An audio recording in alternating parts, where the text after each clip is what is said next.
Hello दोस्तों, स्वागत है आप लोग का हमारे यूट्यूब चैनल जेपीजीके में। तो दोस्तों, आज के इस वीडियो में हम लोग हमारे देश में पाए जाने वाले मिट्टी से जुड़े हुए बहुत ही महत्वपूर्ण 10 ऑब्जेक्टिव क्वेश्चन का डिस्कशन डिटेल में करेंगे। यदि आप जनरल कंपटीशन जैसे एसएससी, रेलवे, बीपीएससी और अदर स्टेट एग्जामिनेशन की तैयारी करते हैं तो यह वीडियो आपके लिए बहुत ही महत्वपूर्ण होने वाला है। तो चलिए अब हम लोग हमारे देश की मिट्टी से जुड़े हुए 10 ऑब्जेक्टिव क्वेश्चन का डिस्कशन शुरू करते हैं। और आपका पहला प्रश्न है, काली मिट्टी किसे कहते हैं, यानी काली मिट्टी का दूसरा नाम क्या है। आपका ऑप्शन दिया हुआ है, ए रेगुर मिट्टी को, बी काली कपासी मिट्टी को, सी ट्रॉपिकल चरनोजेम मिट्टी को, डी इनमें से सभी। तो इस प्रश्न का उत्तर आपका ऑप्शन डी हो जाएगा, इनमें से सभी। यानी कि काली मिट्टी का बहुत सारा नाम है, जैसे कि रेगुर मिट्टी भी कहते हैं, काली कपासी मिट्टी भी कहते हैं, ट्रॉपिकल चरनोजेम मिट्टी भी कहते हैं। तो ये सभी काली मिट्टी का ही नाम है। काली मिट्टी वैसे वर्तमान समय में आपको महाराष्ट्र में और गुजरात में सबसे ज़्यादा पाया जाता है, जो कपास की खेती के लिए प्रसिद्ध है। उसके अलावा अन्य फसलों का भी उत्पादन किया जाता है। तो चलिए अब हम लोग सेकंड प्रश्न की ओर चलते हैं। भारत की सबसे अधिक उपजाऊ मृदा कौन सी है। मृदा का मतलब मिट्टी ही होता है। आपका ऑप्शन है, ए काली मिट्टी, बी जलोढ़ मिट्टी, सी लेटराइट मिट्टी, डी इनमें से कोई नहीं। तो हमारे देश में जो सबसे ज़्यादा उपजाऊ मिट्टी है वो जलोढ़ मिट्टी है। कौन सी मिट्टी है? जलोढ़ मिट्टी है, जो मैदानी क्षेत्र में पाई जाती है। नदियों के द्वारा बहाकर लाई गई ये मिट्टी होती है, इसलिए ये बहुत ही उपजाऊ होती है। तो जलोढ़ मिट्टी हमारे देश की सबसे अधिक उपजाऊ मिट्टी है। चलिए हम लोग थर्ड क्वेश्चन की ओर चलते हैं। तीसरा क्वेश्चन आपका, केंद्रीय मृदा संरक्षण बोर्ड, केंद्रीय मृदा संरक्षण बोर्ड की स्थापना कब की गई थी। आपका ऑप्शन है 1950 में, बी है 1955, सी 1953, डी 1990।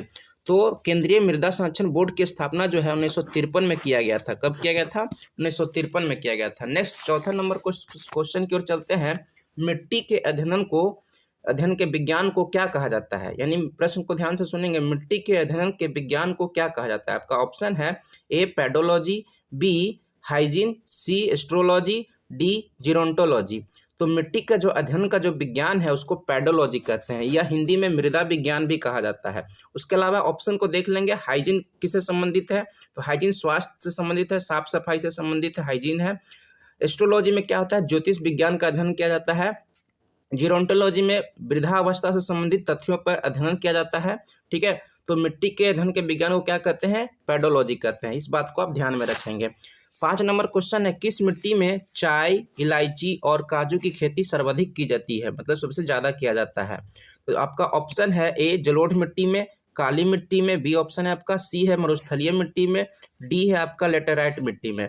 तो चाय, इलायची और काजू की खेती सबसे ज्यादा आपका ऑप्शन डी हो जाएगा, लेटेराइट मिट्टी में किया जाता है। कहाँ किया जाता है? लेटेराइट मिट्टी में चाय, इलायची और काजू की खेती की जाती है। इलायची और काजू का खेती केरल में और चाय का असम में।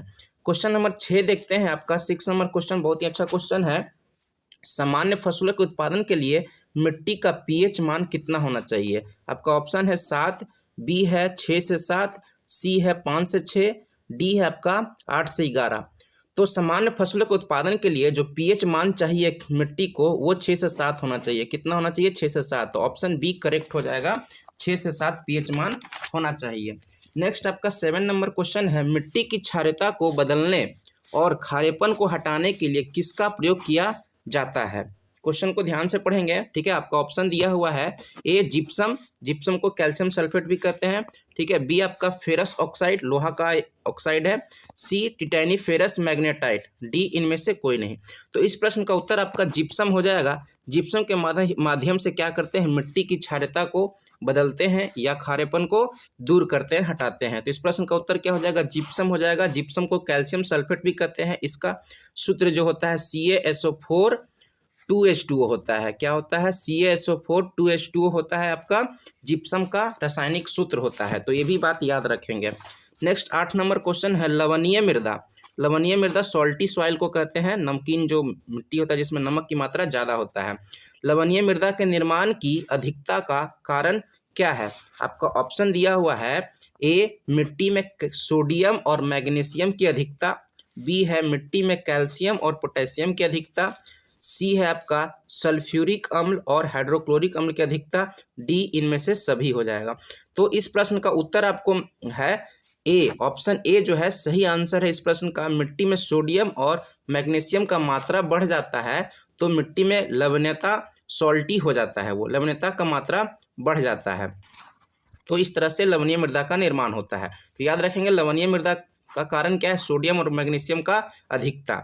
और आपका क्वेश्चन नंबर 9 है, भारत में मृदा अपक्षय, अपक्षय का मतलब बर्बादी, ठीक है ना, मृदा का बर्बादी। तो भारत में अब मृदा अपक्षय समस्या का मुख्य कारण क्या है? आपका ऑप्शन है वनोरोपण, ए वनोरोपण, बी है वनोन्मूलन, सी झूम कृषि पर रोक, डी इनमें से सभी। तो भारत में मृदा अपक्षय जो होता है वो वनोन्मूलन के कारण होता है, मतलब कि वनों की कटाई अंधाधुंध तरीके से की जा रही है वर्तमान में। इससे क्या होता है, मिट्टी का अपक्षय हो रहा है, बर्बादी हो रहा है। तो ये सबसे अच्छा कारण है वनोन्मूलन, मतलब वनों की अंधाधुंध कटाई। 10 नंबर क्वेश्चन है आपका, सबसे कम जल धारण करने की क्षमता किस मिट्टी में पाई जाती है?